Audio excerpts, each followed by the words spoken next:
Joining me now on the Knicks Film School Podcast, a man that is here to hold his feet to the fire and answer all of the important questions from me on behalf of disgruntled Knicks fans everywhere. I will do my best, everybody. He's also a very good friend and a very good person. He is the host of Hardwood, a pod on the Blue Wire Podcast Network. He is an NBA writer for Bleacher Report, so he gives us the national perspective that isn't inside our blue and orange colored bubble. And he knows the game really well. And I feel enlightened after every basketball conversation that we have, even the ones in which we disagree. Ladies and gentlemen, welcome back to the Knicks Film School Podcast, Mr. Dan Favale. Are you ready for your airing of grievances, sir? I am always ready and thrilled at the opportunity to tank your downloads and views. Always thrilled. Always appreciate it. So we were talking a little bit before this started, and I've mentioned when you've been here in the past that my cousin and you are very good friends. And obviously my cousin is my cousin. And he was here on Long Island a couple of days ago, and we went to a Mets game. And we mentioned just how impressed we've been by, like, you've now gone solo on Hardwood Knocks, and just seeing you grind and seeing you kind of grow the show. And I wanted to now on air commend you for how good the pod has been lately, and just to see your work ethic kind of build up what the show has now become. And no, this isn't me buttering you up before I attack you with venomous Nick Twitter motivations. With that in mind, how is your summer going through all of the NBA news and scuttlebutt? Well, one, thank you so much for just a really, disarming introduction. I didn't expect so many kind words from you, and they're definitely not deserved. So I appreciate your low bar for content, but my summer is going well. Hardwood Knocks has been great.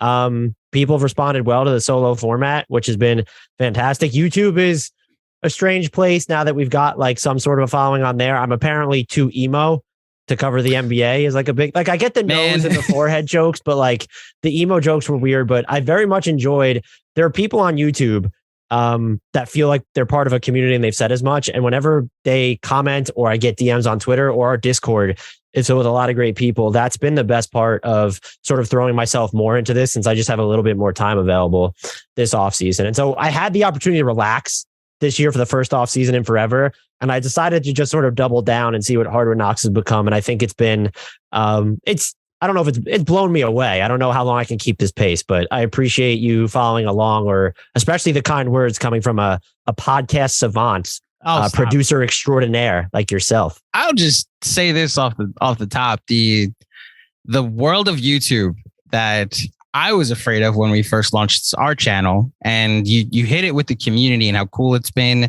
to meet people in real life that oh, I know you from your YouTube comments. And we just did a Patreon town hall last night where I got to put faces and voices to a lot of our commenters, and it was awesome. And then there's the other scary side of yes, I know I have a gap between my two front teeth, everybody. Thank you for reminding me that. Yes, I know I don't have the body of Charles Barkley in the 90s. It's much more Charles Barkley in the 2010s.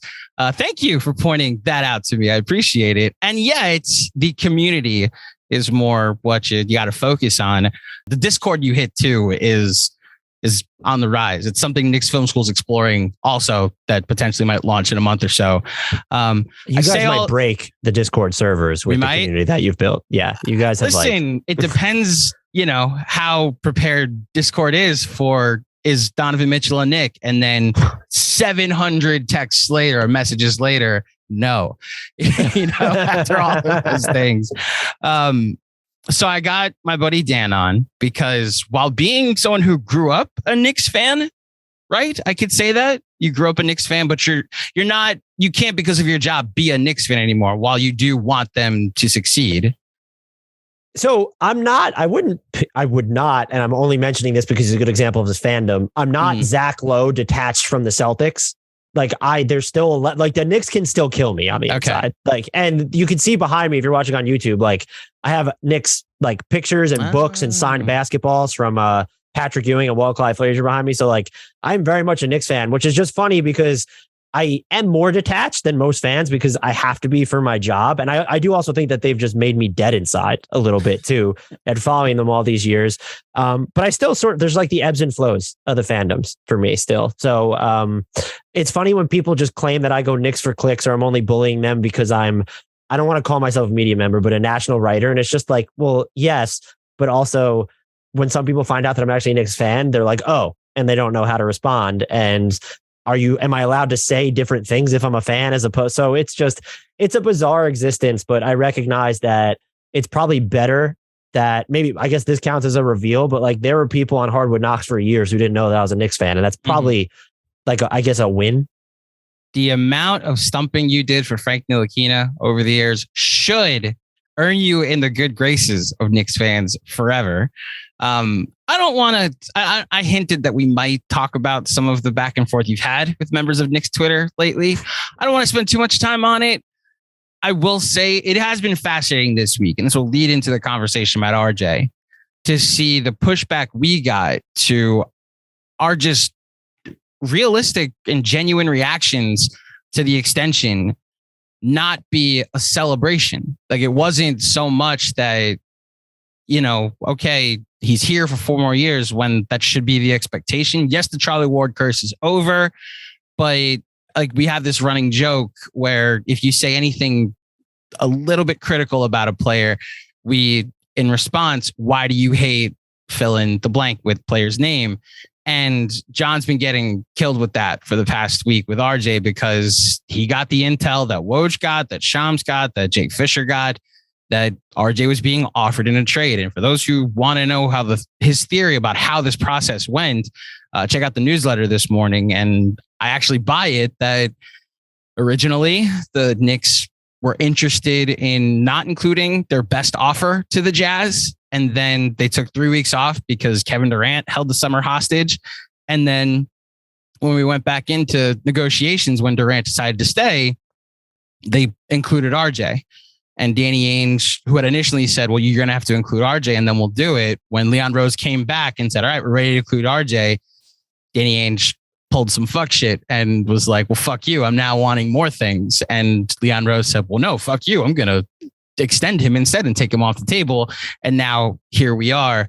I am fascinated by the fact that we were supposed to apparently throw a parade for them doing something that competent franchises do.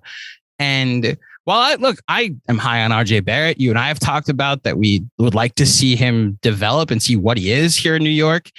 But I was actually kind of proud by the way we covered it. The reaction you get sometimes, I'm going to ask this question delicately.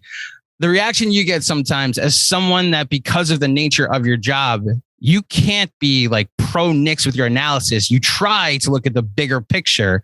And as a result, you have to look at what the Knicks have been for not just this year, not just in a vacuum of the last 3 years, but is it fair to say you look at the whole of what the Knicks have been for the last 2 decades and it like informs what your analysis is?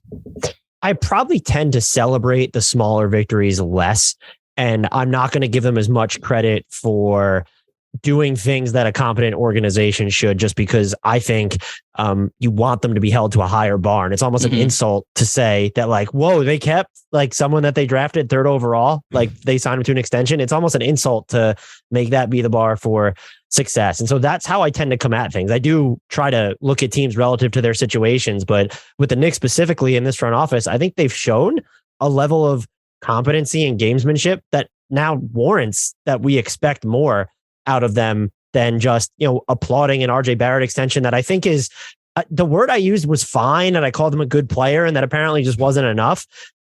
So like you look at what was guaranteed on it, and it works out that, like, if this is someone who continues to develop and you think he can be the 3rd best player on a title team, you just signed someone to a below market deal. I think that's a reasonable gamble, a reasonable chance investment to make. I was just surprised at the reaction of how many people thought it was not a steal, but it was just like, oh, the Knicks were never going to include RJ Barrett in trade talks for Donovan Mitchell. And I'm still just, Jon's way more plugged in than I am. I just still don't believe, I think if you held Leon Rose's feet to the fire Maybe even Tibbs' feet as well. And you asked them, like, would you have preferred to have included 2 unprotected first round picks or RJ Barrett? If that was the actual ultimatum they were given, which I don't believe that Utah viewed RJ Barrett that highly. And even if they did as a player, I do think the extension eligibility itself was important. Is when you're in the infancy of a rebuild, you don't automatically want to commit 9 figures to a player, however young he is, unless he is that tentpole star. And that's, I think, the kindest way we could put it for RJ is it's very much TBD there. And so I was surprised at how many Knicks fans just assumed it was like, well, the Knicks never had him on the table, or I don't want to say wanted to include him, because you don't necessarily want to include anyone in these trades, but that he was untouchable somehow. And I never got the vibe once from the Knicks' part that he was even close to untouchable. I think, well, so there's 2 parts of this. I think it's impossible after the reporting that's come out the past couple of days to say he was never on the table. There was an offer made to Utah with RJ Barrett in it. And man, you want to talk about reactions, the firestorm that would have come if Danny Ainge said yes. That's just one thing. The other aspect of it is, like, do you think RJ would have gotten a max had he waited a year, like waited until his 4th year was done and like basically bet on himself that I will get better, I will get more efficient. And then next summer, similar to DeAndre Ayton, like a team with cap space will force the Knicks' hand, match this max offer or not? Do you think that he would have gotten to that point? Because I think they would have. Yeah, my guess is unless he had like Julius Randle type regression this coming season, he would have gotten more, especially because of how many teams are slated to have cap space next summer. Yeah. That's my gut feeling. That's mine too. And I think it was ours as well on the live stream, which is why I think the celebration of this being him taking a discount is what the reaction has been. And look, it's a little victory, but listen, if I had to psychoanalyze where this starts, I don't even think it has anything to do with the last 20 years of however long the Charlie Ward course has been, which I think is 23 years. I really think this starts in 2019, when for 3 months, when the national media clowned the Knicks for trading Porzingis, and every Knicks fan was like, yeah, but we're getting Katie and Kyrie. Like, I'd rather have that. We're tanking because we're going to get Zion. And then the summer of 2019 turned out the way it was. And in almost an instant, when they chose Brooklyn, it was like, we didn't want him anyway. Katie tore his Achilles. Kyrie doesn't play defense. And look, we got Julius Randle. He's a solid piece. Look, we got Taj Gibson, Marcus Morris, all these solid switchable pieces. And that summer cost Steve Mills his job, you know? So that initial defense, because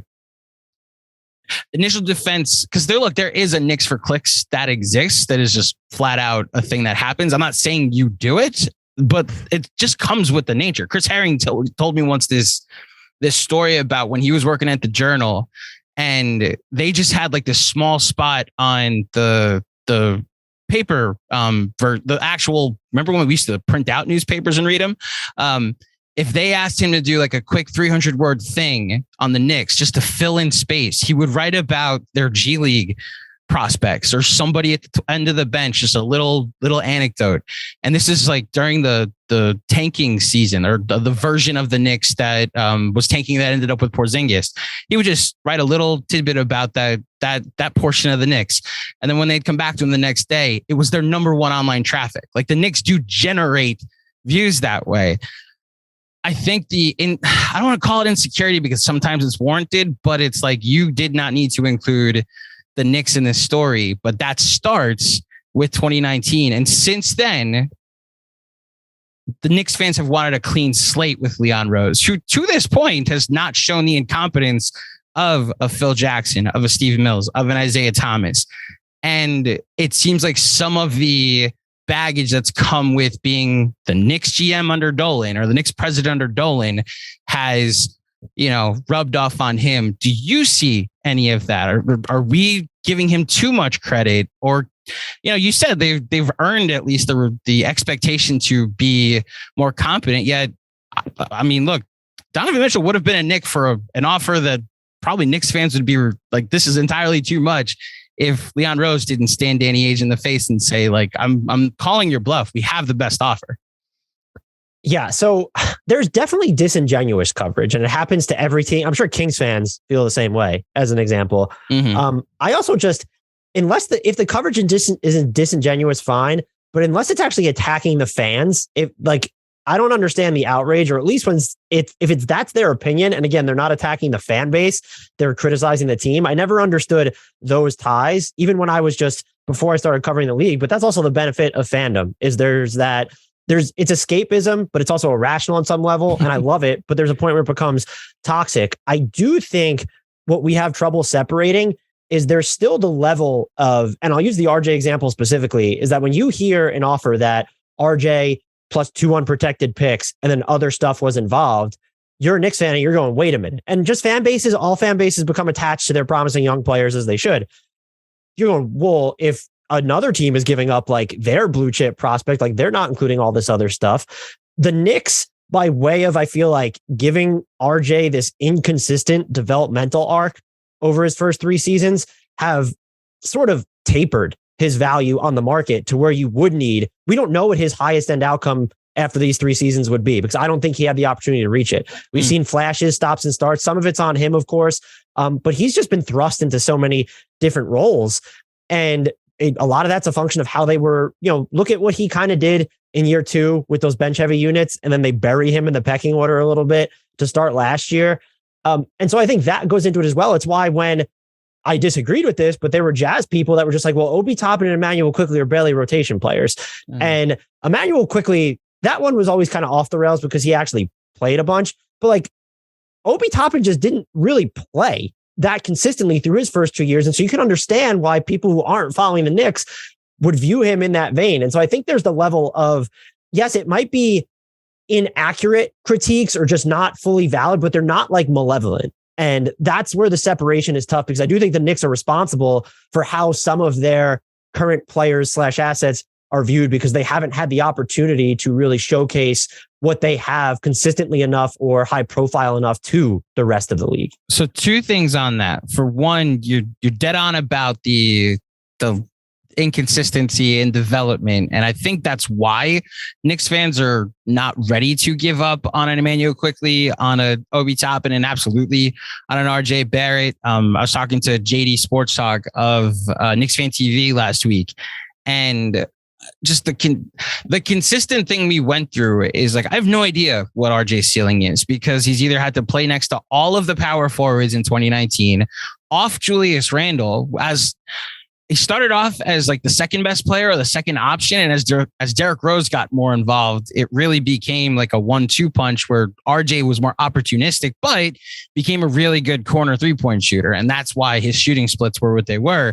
And then last season, I challenge anybody to have any type of season next to Julius Randle. And the version that we got last year, plus the whole cluster of, is Kemba washed? Is he not? And trying to figure out if that could work for 55 games was just a mess. And there's this 34 game stretch that I keep pointing to with RJ from December 1st to about late March, early April, where it's 24 a game. It's not like elite efficiency, but it's like fine efficiency for a year 3 player, that if you built on that, it's something you actually are fine giving a max to. But I think that's what Knicks fans are pointing to. It's like what you just said. I have no idea what this team is from like their ceilings. I have no idea what RJ is. I have no idea what Emmanuel Quickley is, because he was playing like backup to Alec Burks the entire season. And the Obi Toppin thing. And this is into the second point that it's why I give Knicks fans fan is short for fanatic, right? But because you're a fanatic, you're addicted to the thing you're fanatical about.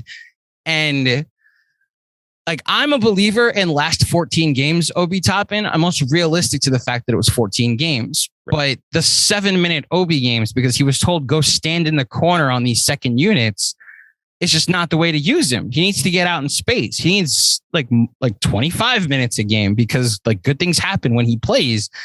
And that just wasn't a thing Tibbs would do, which led to the consternation across the fan base last year about whether or not it's his fault, whether it's the front office's fault, or whether it's, kind of on the players to be better. And because Knicks fans are addicted to their team, they feel they know what Obi Toppin's ceiling is more than someone who's just looking at his inefficient splits for the entirety of his 2-year career. And I think that is more of an explanation. Like you said, Kings fans probably feel the same way. Who are you, like person in New York, to say, what our team is? The way the Thunder fans react to like the Sam Presti tanking jokes. And it's all, look, there's the disingenuous forms, like I said, that should rankle fan bases. I do feel like this is also a function of the Donovan Mitchell soap opera has been going on too long, and Knicks fans and Jazz fans are probably ready for it just all to be over. And we did have just some new tidbits recently, but like we've all just been arguing and pouring over the same old like BS and leaks for how many months at this point. Can I be honest? You just said we just got new tidbits. I just refreshed Twitter to make sure you didn't mean just got new tidbits. Since you just did the same thing. Just to make sure while we're recording this, nobody got traded. So I do want to talk about Donovan Mitchell. And there's really only 2 things I've actually disagreed with you on, and we've texted about it over the past couple of months. It's what the Knicks did on draft night being a bad thing. And because you were a little higher on the guys from 11 on. You thought they should have just taken Jalen Duren and like, there's your replacement for Mitch. I was actually the Ousmane Dieng guy, and I still am, obviously. Okay. Like I actually liked him, which factored into my analysis of it. So can I now, with the benefit of 2 months of hindsight, re-ask you the fact that the Knicks are this far into the Donovan Mitchell sweepstakes because they have 3 extra first round picks for the 11th pick, which as a result of they were never going to take Duren. They were never going to take Ousmane Dieng because they were going to re-sign Mitch. They had Hartenstein in the books. Can we now say that what they did as part of their process is not the worst thing, For sure. And I think you can when you look at the moves that they did in some and what they gave up, and then it turns into space for Jalen Brunson. And even, I was a big fan of the Hartenstein signing as well. I think you can call it like solid maneuvering. And if you want it to be critical, I guess you could call it unspectacular if you don't think they're going to end up with Mitchell now. I do think what's going to wind up to me being a big part of this is, well, how much of this equity is left over, or how much equity did you save yourself by making this trade so that you can go out and now get the next guy? Because I've been the big believer in you can trade. I'm not one of the people that thinks they need, and I could see this Knicks fan getting frustrated with this. Like, well, the Knicks need to give up whatever because if they don't have Donovan Mitchell, they fail. No, I'm not of that. I'm fine with Donovan Mitchell. I'm fine without Donovan Mitchell, quite frankly, because I don't think Donovan Mitchell turns them into anything material in the East necessarily next year. You need to then, if you have Donovan Mitchell, acquire his equal or his superior to, I think, become a real threat. And you're going to need like players, like prospects or draft picks to go out and do that. And so I do think a big part of this is still sort of TBD of, well, did those picks really help you enough to where you have enough left over, or you didn't necessarily have to give up as much of your own stuff. And so that's what we're waiting on. Those are probably the finer deal points that New York and the Jazz have haggled over to no end. And they're going to get harder to haggle over now, I imagine, because we both know RJ Barrett can still technically be traded, but like the mechanisms that go into it, you would need a third team to really make it happen. I'm at the point now, after what Jake Fisher said today about without actually being something of a not deal breaker, but as like a conclusion to RJ being included. I don't think the Knicks extended RJ to then trade him at this point. I know they can. I'm not like saying that it's not a possibility. I just don't think you create an enemy in RJ's agent. That's what I was going to say is, you wouldn't. And Leon of all people is smarter. A former agent. Yeah. Like he would of all people would understand that's just not something, that's not good practice. It's not how you build relationships. I will say I think this is why, and to bring it back to Knicks fans, this is why some of the things that have been criticized over the last year or two, it seemed to be paying off now. Like the Porzingis trade, which that's not Leon Rose, that's Scott Perry. And who knew what Porzingis was going to become in Dallas? One would say Knicks fans did. But like the fact that they have the Mavericks first round pick this year, that they had the cap space to sign Evan Fournier, and Fournier, for all of his deficiencies on defense last year, hit more 3-pointers than anybody in the sport from January 1st on. The fact that all of these pieces are kind of culminating in now, and Leon Rose is actually negotiating and not fully Donnie Walsh or whatever that summer for Melo was, okay, I'm going all in for this one guy. is impressive. I guess my question to you now, just as like a not an outside observer, but as an unbiased observer, like, are the Knicks, like, what is enough from your perspective for the Knicks to give up in a Donovan Mitchell trade? That's so tough to answer because I think this is the rare occasion where both sides have played their hand perfectly. And you have both fan bases believing that they each have all the leverage. And so I've been fascinated by these negotiations. I think there's like, when you get into 3 unprotected pick territory is where I start to veer into, well, that's too much, because you're talking about at least 1, but probably 2, if this deal is getting done, that are going to post-date Donovan Mitchell's current contract. And Knicks draft picks, the spots, they've historically been pretty valuable. And no, go ahead. And the Knicks have shown the ability to draft really well, especially when they're not in those top slots. I just don't know that I would feel comfortable if you're telling me that they're giving up 27 and 29 or 26 and 28, whatever the version ends up being, and they're unprotected. That automatically makes me uneasy. If those are the crowning centerpieces and that's what it takes for you to keep Quentin Grimes now, and RJ's not included, and then there's all these ancillary first that you have, or there's first that are protected. Once you get past the 2 unprotected first round pick territory, I know it's going to take more than that to get Donovan Mitchell, but if you give up that 3rd unprotected pick, I think you've really, I guess if it's 23 and 25, yes, it's different. But if we're talking 2 picks past 2025 that can just be owned by the Jazz outright, maybe there's even swaps included, and you're going to have to include probably at least 1 additional young player, if not 2. That's sort of my like walk away point, or let's reevaluate this and see what the trade market becomes for other players as we head into the deadline. I think 2 unprotected picks is a reasonable gamble to make, but when you're adding stuff on top of that, like, again, from the Knicks perspective, RJ Barrett, I understand why you wouldn't want to take that risk, or that's your best and final, but I also understand why as Utah, that's not enough for you, especially with an RJ Barrett extension looming. So for me, I just wouldn't want to see the Knicks give up 3 unprotected firsts. Again, I should frame it this way. I don't want to see them give up 2 unprotected firsts past 2025. That just seems like, if you go all in on that, I also wonder, what is the package then you're going to build for the next star that you deem is gettable? Or are you banking on the cap space route becoming feasible because there might be a free agency renaissance given how the salary cap is moving up and how we know certain players have to reach free agency because they can't get their max off of extensions anymore? Do you see the Lakers getting involved? That feels like sort of fait accompli at this point. And I know you guys have talked about this. I've discussed it. Other pods have discussed this. If they're willing to include even like 1 of their first round picks, the 27 or 29 or both, I don't know who they want on the Jazz now. Like they give up 2 first round picks for. Like, I like Bojan Bogdanovic and Mike Conley in a vacuum.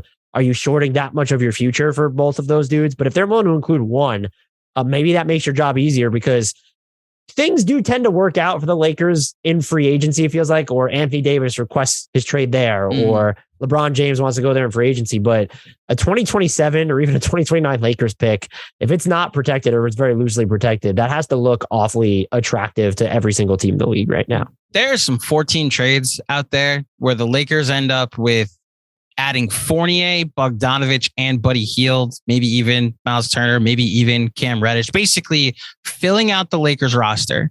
Then the Knicks just get Donovan Mitchell. I think Rudy Gay would have to match in some type of salary. Russ would go to either Indiana or at this point probably ends up in Utah. So that way he could wire. Get wherever the money needs to go, so that way he can just be bought out and sent home for the season.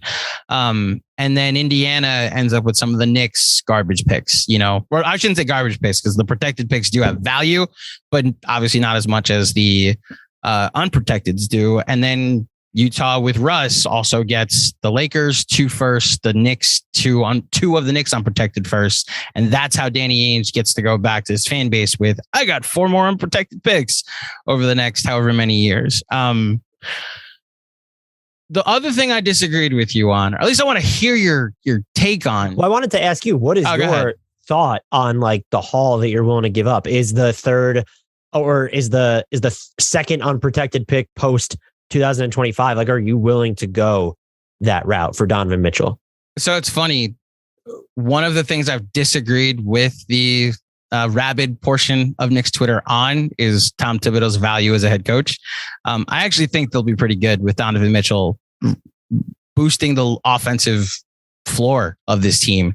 But like, this is a team that, despite being pretty okay on defense the last 2 years, has finished bottom 10 in offense. And I think Tibbs will be able to get the most out of Donovan Mitchell on the defensive end, even if there isn't much to get out of Donovan Mitchell on the defensive end. I think he'll get, like, I watched Julius Randle play defense really well a year and a half ago. So like, if he could do that with Julius Randle and turn him into a second team all NBA player, granted, a lot of long 2-pointers assisted with that as well. I think like the last time Tibbs had an offensive guy like that was Jimmy Butler for a year. And it's the most successful season that the Timberwolves had until last season. And then before that, it was Derrick Rose, who won an MVP, and they won 60 games in back-to-back years. So giving Tibbs it's why I've always compared him to Rex Ryan. Like, you need to let him run the defense. And then just, if he had a great quarterback, he'll be able to just like let the offense kind of run itself, and he could focus on the defensive side of the ball. That's not a good basketball way to do things, because you want someone that knows both. But I do think things get easier and Knicks will be better. And as a result of saying all of this, Dan, I'm actually okay with them giving up 23-25 if they gave up a third unprotected. Because I'm also confident with Donovan Mitchell coming here, he's signing his next contract too. Like, especially under with the cap going up. That's part of the appeal, and it's also why I do think like some people I think have discounted other teams' offers. Like, if it's not Miami, or New York, we know that there's not a guarantee he wants to stay there. And so a team let's just say the Raptors want to get involved. The Raptors fans are angry as hell at me right now I thought it'd be a good fit. But the Raptors are a great organization. In theory, you wouldn't short their future. But if it's a place that you don't know that Donovan Mitchell wants to be long-term, there is more incumbent appeal to their distant first. I'm not necessarily saying more than New York, but certainly if you were to weigh it against Miami's distant first round picks, for example. So as a result of saying that, I think the likelihood of Mitchell signing in New York long-term in 3 years is very high. This is a theory. I'm half kidding with this, but I also think the fact that he'd love to just go to the World Series in the city that he is currently playing basketball for, because he's a big Mets fan. Yankees fan now? No, he's a big Mets fan. A gigantic I know. Mets. Oh, sorry. Did I just... My bad. I apologize. I realized what you just did. And no, not today, sir. Having said that, the fact that he can like go to Mets games, and I doubt this matters, but that's a likelihood of like, this is a lifestyle choice that he will make. Money talks. I also think a spike in salary cap will help the Knicks speak that language, you know? And as a result, I'm okay going to 3 unprotecteds if the Lakers are providing the 4th. Jeremy actually made a good point on the town hall we were talking just now, that if the Knicks are giving up 3 unprotecteds, then the protected picks should be fewer also. So like 1, they give them the Dallas pick, give them the Wizards pick, because one of those will probably convert this year or next year. So that way you do have some ammo in the chamber in the future, you know? Yeah, that's where I draw the line, and I'm okay. Evan Fournier, I think I'm okay with Quentin Grimes, because the Knicks will have a late first round pick, whether it's a 21st pick, 22nd pick, to then do the same thing, work Walt Perrin's magic in the future anyway. So yeah, that I think all of it to say 3 unprotected firsts with the Lakers getting involved to help. And as far as the young players are concerned, and this leads to another portion of this, I think my only real holdovers that I don't want to see go are quickly Obi and RJ. And Obi, even though I've seen his name brought up in trade talks, Obi I want to see play because he doesn't need the ball. And it leads to the Julius Randle conversation. Jon and Jeremy have been reassuring me when I've asked them, like, do you see him going? There's this hypothetical Charlotte trade where it's like straight up for Gordon Hayward that the Hornets will apparently be ready to do once Donovan Mitchell, that domino falls. Do you see Julius Randle on the Knicks next year? Have you been operating under the assumption he will be on the Knicks next year? I have. Okay. And I heard you guys talking about the Charlotte deal. And if I'm the Knicks, I do it in a heartbeat just to get out from under the longer term money. And I do think, look, if you're adding Mitchell to a team that has Brunson and then you still want RJ to have a prominent role, though I do think the part of the appeal with RJ is I know his corner 3-point shooting fell off a cliff last year, but he shot like 36% from above the break, and he's on 37+% on catch and shoot threes for his career. Mm-hmm. He's very much adaptable. I just want to see him have an opportunity to be more than a 3-and-D wing. I think he has the capability to be more than that. I honestly don't know if they can move Julius Randle and the contract is shorter that they're getting back. I would just do it. I'm not trying to say Julius Randle's this terrible basketball player now. I just don't understand how he fits into the larger context of your team moving forward. And to just follow up with a quick question on what you were talking about with the picks, if you give up that, it'd be different if the Knicks already had the other guy or someone they believe will become the other guy for Donovan Mitchell. Jalen Brunson's a very good player whose contract was very much overblown because people are still getting sticker shock in this new salary cap climate. Do you think Jalen Brunson's a top 15 point guard? If he's not, he's close. And that's what his salary is. He's being paid right now like a top 15 point guard. So that's fine. I don't think that we can't sit here and say RJ Barrett's that guy because the Knicks have not given us the sample size or the usage to say that. And if you're giving up that third unprotected pick, how are you building out that next trade package for a star? Because that's where it gets incredibly difficult. You'll have the leftover, but if Utah's not taking those picks as the primary compensation for Donovan Mitchell, why is another team taking those picks as primary compensation for an equal or better player down the road? So two things. One, so if it's 23, 25, and 27, as soon as 2 years from now, the Knicks can trade 29 and 31. That's like a very, I guess, a longer game than if I'm giving up that many first round picks now. Right. I'm not trying to play this. Let me wait another 2 years so I can give up more first round picks, I guess is where I'm at. But unless you think the Celtics are going to let Jaylen Brown walk, where's free agency factoring into any of this? Like, I don't see a free agent unless you think Kawhi and Paul George. I'm not saying the Knicks should plan for free agency. I'm saying you need to strike that balance to where you actually have an adequate star offer. I would say closer than 2 or 3 years down the line than it is now. And that's where the third unprotected pick. Now, the way you outlined it, by the way, is the ideal scenario because 23, like if they're bad next season, they have bigger problems. Yeah, if they're bad next year, everybody's getting fired. Like that's right. That's a different situation. And there's some risk, but Donovan Mitchell's under contract. And like the 25 one is just, it makes me uneasy, but not too uneasy. And it's not even, we know Donovan Mitchell will resign, but once you start kicking to 26, 27 and further, any team, that's going to make me. I was uneasy when the Clippers did it, and they essentially traded for both Kawhi and Paul George. Right. When they did it. So were you queasy when the Timberwolves did it? Oh, all their picks that they gave up?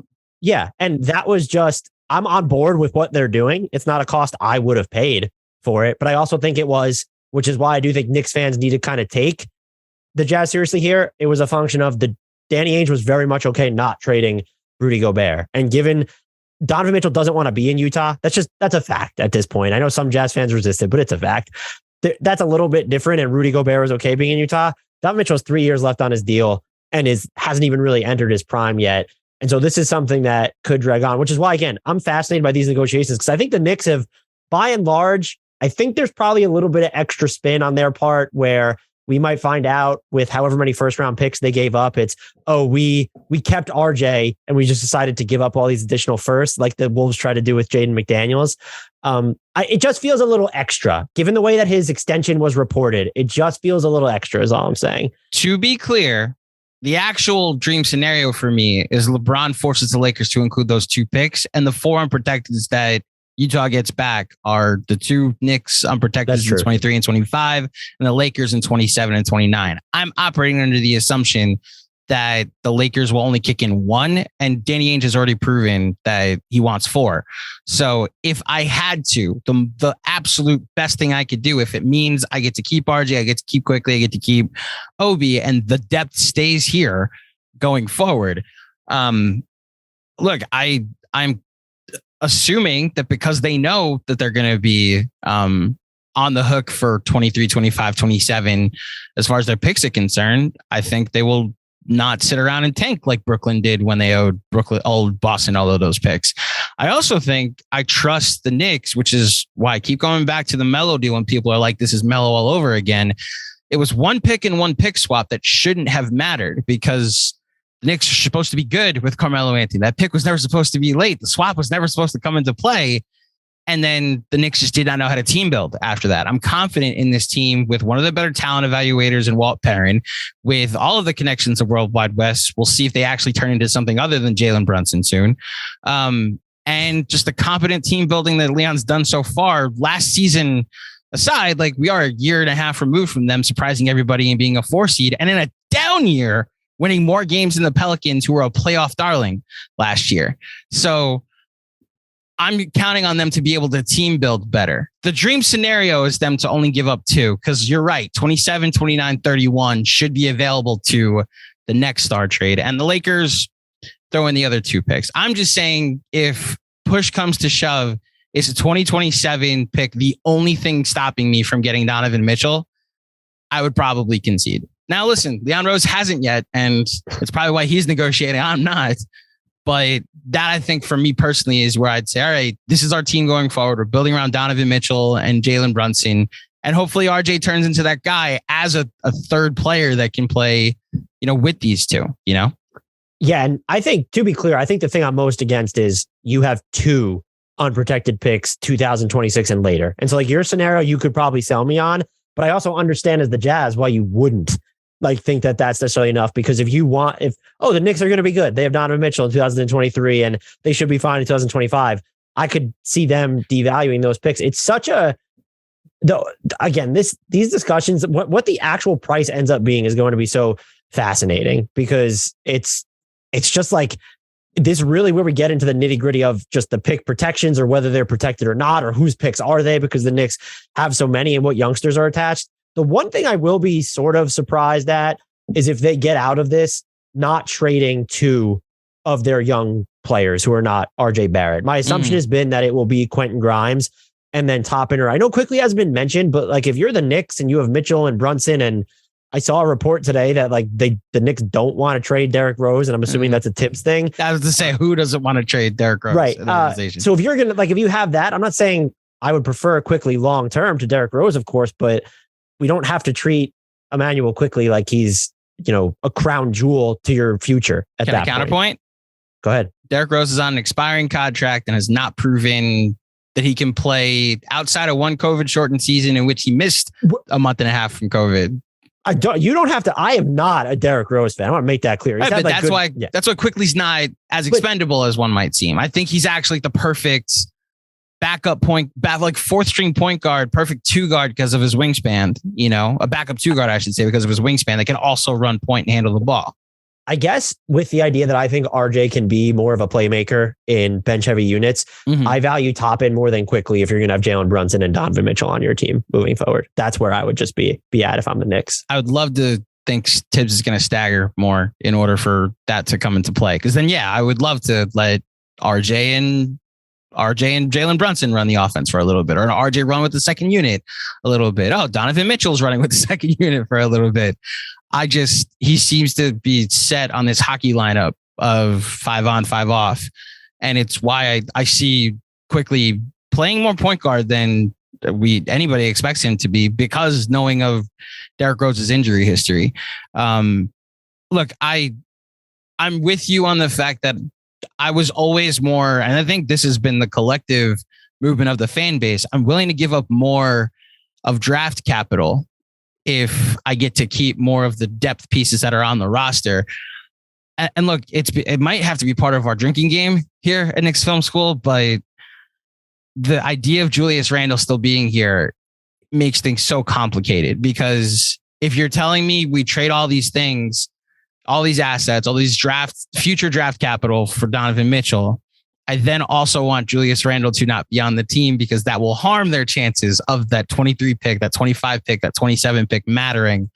Also, the Minnesota picks are 23, 25, 27, and then protected in 29, right? I think it's like top 5 protected or something in 29. Top 5 protected in 29. So if Ainge asks for 24 and 26 from the Knicks, and then he gets 27 and 29 from the Lakers, or just 27 from the Lakers, and then the Knicks throw in like 3 of the protected picks. That's 6 picks right there. And then Quentin Grimes and Evan Fournier, or I guess in this case, Russell Westbrook. How is like just unbiased observer? How does he turn that down? 6 more picks. You're saying he gets what years of the unprotected from the 24, 26, and then 27 from the Lakers. So he's getting 3 unprotected picks, 3 protected picks in addition. Give him Dallas, Washington, and Milwaukee. We'll do those. I think it would really come down to if they're, based off what they did with Minnesota, I don't think they're thinking this way, but maybe they're thinking this way a little bit more because they didn't with Minnesota. Do they want to see any material value in their return now to where they can point to a tangible direction in the form of an actual player? I don't think you're going to get that from the Knicks anyway if you're not trading RJ Barrett, like whether it's Grimes, Toppin, or Quickly. And it also comes down to, does he just want, and he did this with the Brooklyn deal when he blew up Boston, like he just wants the distant first rounders because that's what he used. That's what turned out to be most valuable in trades and was just hanging over the rest of the league where the Celtics were linked to every single superstar that became available under the sun. And if you go 24, 26, 24 is only 1 year down the line. Do you see the Knicks could still be very combustible if they have Julius Randle, but you're also giving them more time to move Julius Randle too. So it's just so difficult to parse. How does he say no to it? I think it's because he probably that he wants as distant first round picks from the Knicks as possible. And that he will view, this is just my personal opinion, as getting like only one of their picks post 2025, one of their picks. Even if he's getting one from the Lakers, he will view that as like not a failure, but a concession on his part. It's just my belief with the way that he negotiates. Then just personally, I think he's negotiating in bad faith. And it's why almost Ainge is the nickname for a reason. All of the almost trades that he made with Boston after the Brooklyn trade happened. I'm sorry, that's 6 picks that you're getting back for Donovan Mitchell. But you have to sort of measure where are that Dallas pick. I know that they lost Jalen Brunson, but like realistically, is that conveying in the lottery? Not the lottery. What if it's top 20? The West is stacked this year. But that's like, especially like to a team like, yeah, you want to get as many bites at the draft apple as you can, but for a team that already has, I think 3 2023 first round picks right now, unless I'm just completely mistaken here. Forget the Dallas pick then. Like the other 3 that might probably convey later then. Because the Milwaukee pick is 2025. Detroit, Washington, we don't know when those are going to convey. They're not going to convey next season. So it's Detroit, Washington, Milwaukee, because Milwaukee is 2025. That'll convey because it's, I think, top 5 protected. Spoiler alert, the Milwaukee Bucks are not finishing in the top 5 in 2 years.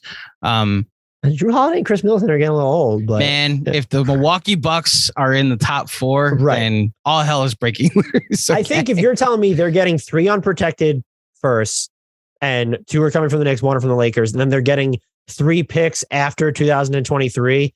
And they're getting one of the Knicks young players, Grimes, Toppin Quickly.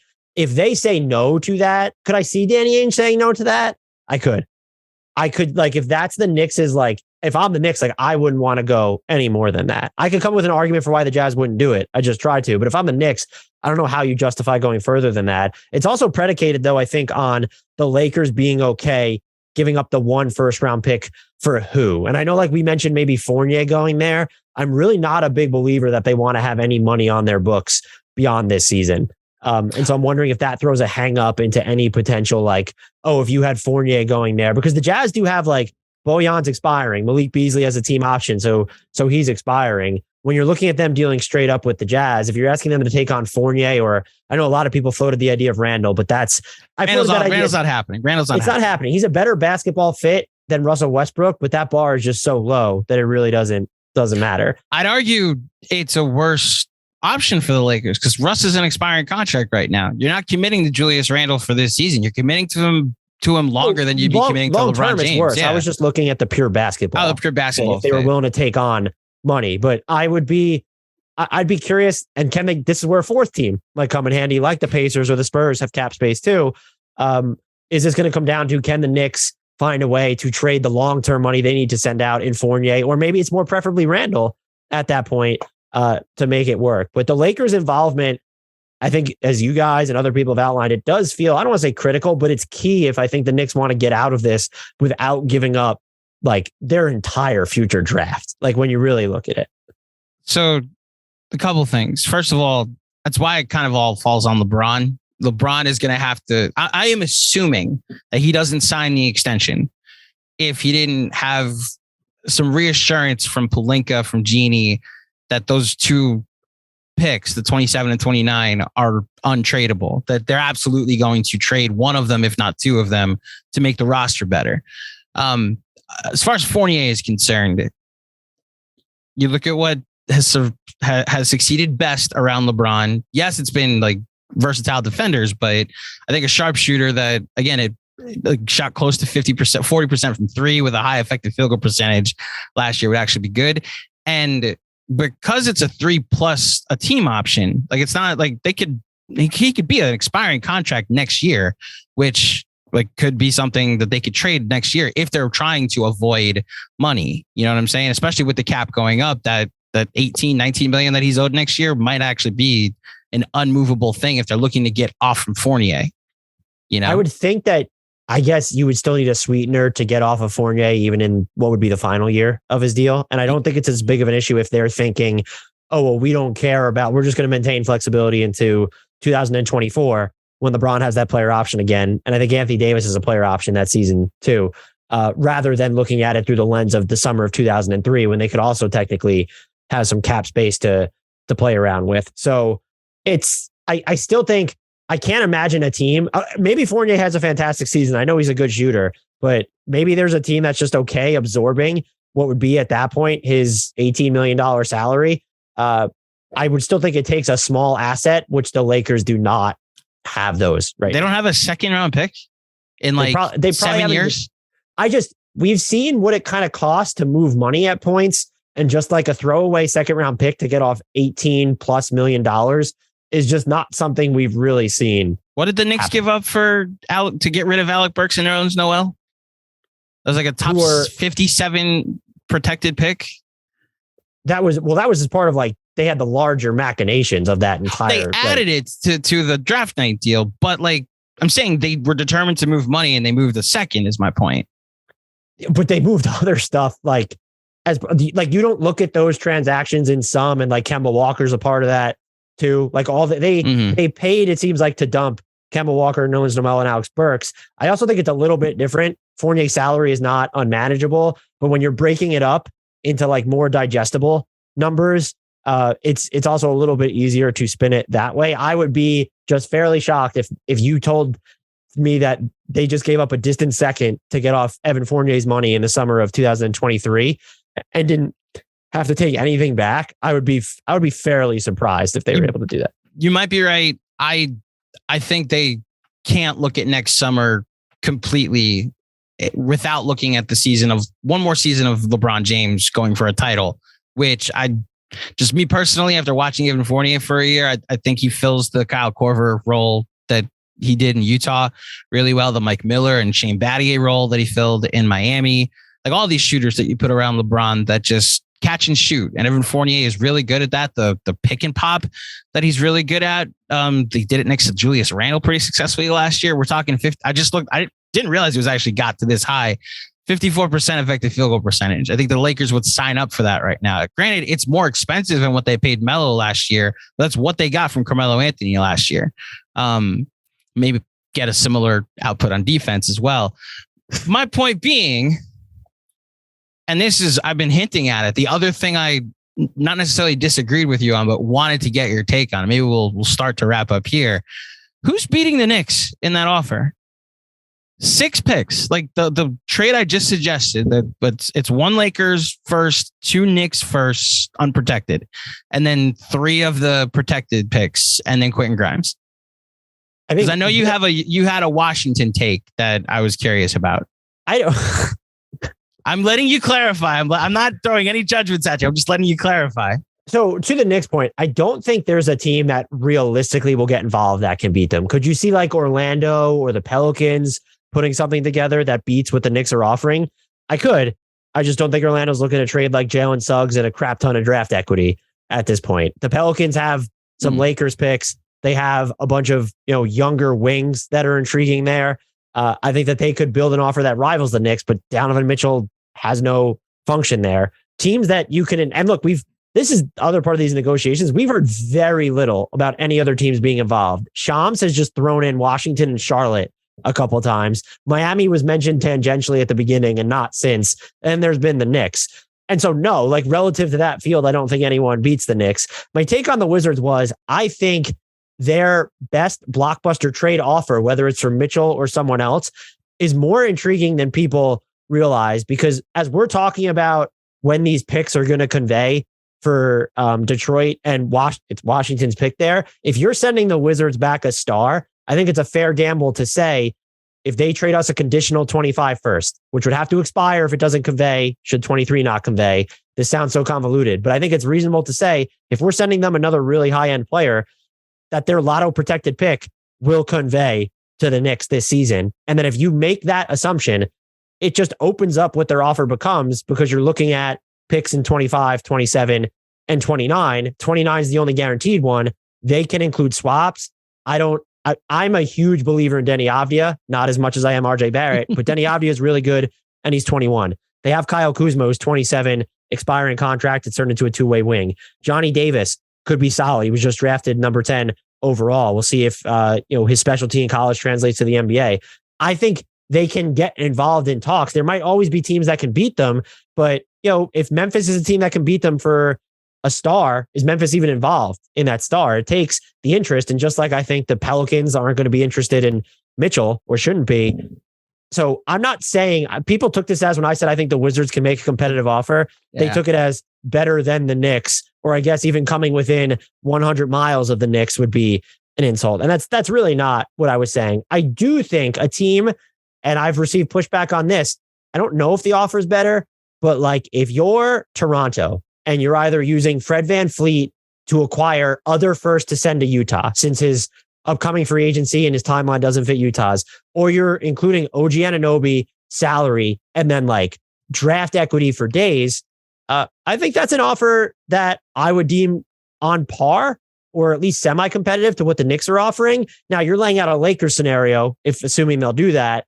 The 3 unprotected first plus 3 additional and a Quentin Grimes is, let's say, OG Anunoby salary filler and 3 firsts. Like that the Knicks offer still probably beats that, but I do think that could be like an alternate route that Utah could viably explore, which is why I don't think they're without leverage, unless these other teams are just really all backing away from Donovan Mitchell. Which, very quickly, the final thing I'll say, other teams should be interested in Donovan Mitchell. He is really good. And I feel like underrated at this point, Yeah, I think perception's just veered away because Utah got stale, and it's just veered away from reality. Yeah.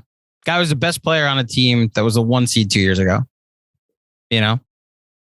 And I mean, we can quibble over who was more responsible for their success, but in a playoff setting, Donovan Mitchell, your wagon is going to be tied to him more than it was to Rudy Gobert, just because of how much shot creation and making matters in a slowed down, like half court postseason game. Are you a Gobert truther? Define truther. That it's actually, he was the reason for Utah's success. And that you could have plugged in any high volume scoring guard and they still would have won as many games as they did. No, because I do think there's a tug of war between him and Mitchell, and the dynamic was interesting because I think he needed Mitchell on offense just as much as Mitchell and everyone else needed him on defense. And I'm a Gobert truther insofar as people who think that he's a liability in certain matchups or that he gets played off the floor in the playoffs. It was always a function of what they did during the regular season wasn't optimized against certain teams, or was so rigid because of the personnel in front of him, you couldn't adjust against certain teams. And so that's why I'm a big believer in what Minnesota can do with him. But I don't think it's as easy to say, maybe Rudy Gobert was their MVP for a lot of regular seasons. But if you take either one of these players off the Jazz, one side of the floor is probably imploding. I agree. I still think the Knicks, as much as this summer's been exhausting, I think the Knicks somehow end up with Donovan Mitchell. I mean, they better at this. I don't think they need him, but it's like. So that's actually my last question. Am I allowed to be proud of my team for holding the fort and continuing the staring contest with Danny Ainge if they walk away from this eventually? Oh, this is the hardest thing to do, is to walk away from acquiring a star, not giving up the star. That's easier to just walk, especially when he has 3 years left on his deal. It's like, Utah's worst case scenario is we still have Donovan Mitchell and all this stuff from the Rudy Gobert trade. New York's worst case scenario is, if you're talking about winning the press conference that the media will definitely not be invited to, sorry, I had to do that. You had to. If you're talking about winning the press conference, it's harder for New York to walk away. I think their fans will understand. I don't subscribe to the idea either, at least with this front office regime, that because of the pressure from the media that they would go and just give up more for Donovan Mitchell. I don't think that's a thing. I think you, as a fan, I'm absolutely impressed with how the Knicks have handled negotiations to this point. If given the reporting we've seen, at the end of the day, it does come down to what is the final cost here. And if they walk away, to me, it's more impressive than if they actually get him, unless we look back at this deal and say, wow, the Knicks very clearly won it. And so if they do walk away, I think that takes a lot. Do I think it opens up the risk that do they start the season slow and then they're incentivized to maybe up the ante? If that happens, I think that's with any team. It's not just, you could say that's a Knicks for click slant, but I think with any team coming this far, walking away, not succeeding, you're going to feel the pressure to maybe come back to the table. But I would be, if they actually walked away, and I don't think that's what the RJ Barrett extension was. And that's how people sort of painted it as a little bit. If they actually walked away, hell yeah, I would be impressed. Okay. Look, I've so little intel, but I do have little intel on this. They were done. The Knicks were done when they signed Jalen Brunson. They thought next summer was the summer of Donovan Mitchell, and that's when they would make their play. And I think a lot of people around the league seem shocked that the Jazz were the ones making this decision. It's Minnesota. Especially as early as they did. It's all Minnesota's fault. Minnesota got desperate, traded everything for Rudy Gobert, and this summer became the summer of Donovan Mitchell. Yeah. And so it's like, even if you thought Utah was going to be the party that, because we so often see it's the star that initiates the exits, it's very rarely that you see the team initiate both superstar exits. And now the Jazz are doing that, and they both have all this time left on their contracts, which is just unheard of. And so I'm with you there that I don't think the Knicks went into the summer thinking, because look, logistically speaking, if you knew that Donovan Mitchell was going to be in play, I don't know that you're jumping through as many hoops to bring in Jalen Brunson. I think their work, the offense would be divine. I would have concerns defensively. Jalen Brunson tries a lot harder than Donovan Mitchell on defense, but you know what you're doing there? You're thinking only basketball. I think Leon was bringing his grandson home, or not grandson, godson. Yeah, home. I mean, like there's so many other non-basketball reasons why they went and got Jalen Brunson. The actual inspired take here is that the Knicks acquired all these additional first round because picks they're about to get the tampering fine, because they're going to get knocked for tampering. Yeah, and I made that joke, and people got mad at that because the NBA is never enforced. Like, it's like, I'm very much aware of that. Like, they're not going to, if they get docked a first round pick, if I'm the Knicks, I'd be mad. Why are we the team? I mean, they were pretty egregious about it, but like there have been just as egregious examples. But Dan, how do you not tamper? He's your godson. Your son is his agent. I will say the audacity. I know his father has been an assistant in the NBA and also under Tom Thibodeau in the past. I get that. But the audacity to hire him like amidst all this, which I was almost impressed because it's like, that's so brazen. What are they just not going to, and even, I don't know if you read that Tim McMahon piece at ESPN where like Rick Brunson basically admitted to kind of I already told Leon, like, there's no guarantee I'm bringing Jalen with me, or whatever the quote was. And I was just like, I almost appreciate how upfront they're being about it. I know Adam Silver has a job to do and he has to enforce something. I think Knicks, one of their 37,000 second round picks will probably be the thing that gets docked. Anything. Like, we're telling me LeBron James that Kevin Durant and Kyrie Irving just woke up from a nap on July 30th, 2019. And we're like, you know what? Let's go to Brooklyn. How's that? Let's go to Brooklyn. There was no conversations ahead of time, which then goes to the Knicks fans warranted, I think, paranoia that this will be the thing that is, the most egregious tampering that we've ever seen. I would be out. Like, you can't I know all tampering is not uniform. Like the Nuggets clearly tampered with DeAndre Jordan. I don't know why you do that on purpose, unless he was blackmailing you somehow. But like, you can't, if you were to levy them a penalty, you can't be the same. It's, it has to be commensurate with the quote unquote tampering crime. But given the past that they've, except for like the Bucks and the Bogdanovich deal that was scuttled, like look at what happened with Kyle Lowry and the Heat or Lonzo Ball with like the bull. Like, it's just, you would have to be annoyed as hell if they decided, well, now we're going to make an example out of the Knicks. Like, this stuff needs to be laid out beforehand, where it'd be after this summer. Like, if this happens again, like, first round picks are coming out of your pocket. Which is why the precedent being set is what Chicago was cost, which is a second round pick. And that's what I think the Knicks get done. I don't think anyone should actually be worried about that. And if I'm not. Yeah. It's I actually appreciated the joke that they made all those picks because they're going to get knocked for tampering. I understand a fan base that has been, and that's the other part in the end, like getting lumping in the Leon Rose era to the Scott Layden, Isaiah Thomas, Phil Jackson, Steve Mills regimes. I was in Miami for vacation a couple weeks ago, and our waiter was a Knicks fan, but he's like you, had PTSD, had kind of checked out on the team and was so ready to be like, Jalen Brunson, $100 million. It's way too much, like that for a point guard. And I was like, he's the best point guard they've had since Stephon Marbury. And he's actually at a discount when you look at what the salary cap's going up to. And the more you start to inform some of the other Knicks fans that aren't as plugged in as we are, you realize we're now talking about basketball with this team. We're talking about basketball fit. We're not arguing about whether or not the Porzingis trade was good, whether James Dolan went on ESPN radio. We're not talking about did Charles Oakley get escorted out by security? Did Derrick Rose show up for the game and not tell anybody, or not show up and not tell anybody? Like, there is an on-court conversation about the Knicks that is consistent and debated. And I think that is a difference in tone. We're now discussing whether or not Julius Randle can play next to these other guys, the fit of Donovan Mitchell next to Jalen Brunson, which is a nice change, of course, from a franchise and a fan base that's had to wonder for a while, will we ever be able to just talk about basketball again, you know?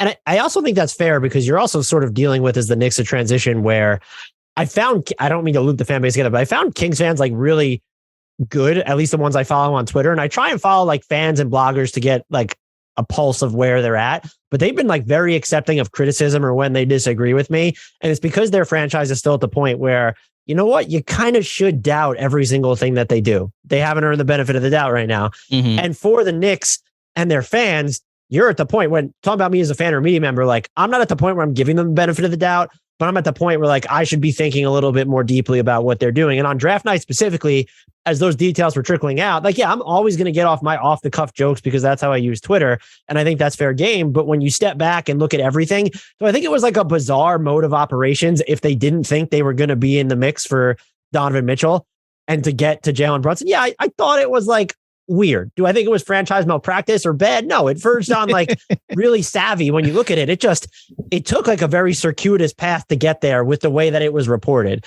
So I get that transition to where this front office is not at the, this current, not even this current Kings regime, but like they're still dealing with crap from the past regime. And look, this regime is going to take a ton if whatever happens with Halliburton, Sabonis, that thing.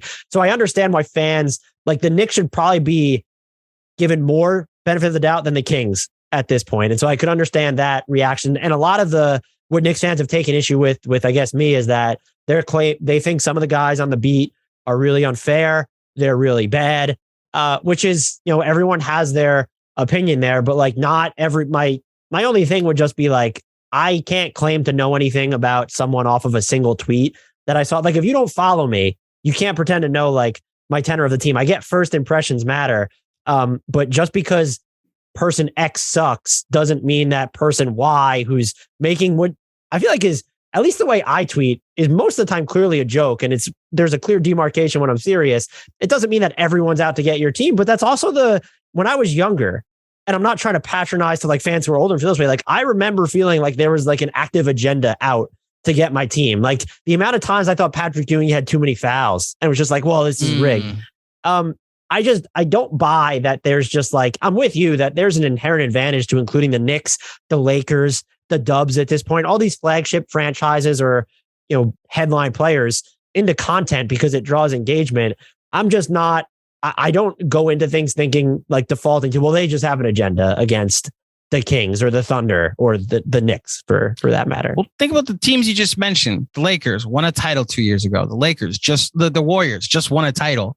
And then the Knicks get lumped into those standards, So that's why it's like, we're a middling team right now, looking to get from barely making the playoffs once, or not even barely making the playoffs, being a 4 seed in a pandemic shortened year, to like a consistent playoff team. And we're getting put in the same eyeball context of the teams that are competing for titles, you know? I do wonder if it hurts that a lot of people are just like so prepared to dismiss what happened in the bubble or the pandemic truncated season where there weren't fans in the stands for a lot of it. I wonder how that sort of caked into how they view the Knicks' success then versus now. I haven't really given it that, like, I'm not calling like the Lakers championship fake. I do think, yeah, maybe some shooters and role players benefited from fans not being in stands at some point, but I tend not to get too deep into that. I just wonder if it's a factor in the way that people consider it. That's not something I've given deep thought to, but you saying the pandemic shortened season did make me think about it briefly. Hey, Dan, I know one player who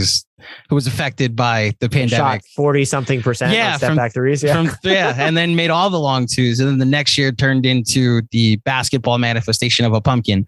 Dan Favale, ladies and gentlemen. I highly recommend his work, and I hope that all of you are able to enjoy it as well. Dan, thanks as always, buddy. This was great. Thanks so much for having me on, Andrew.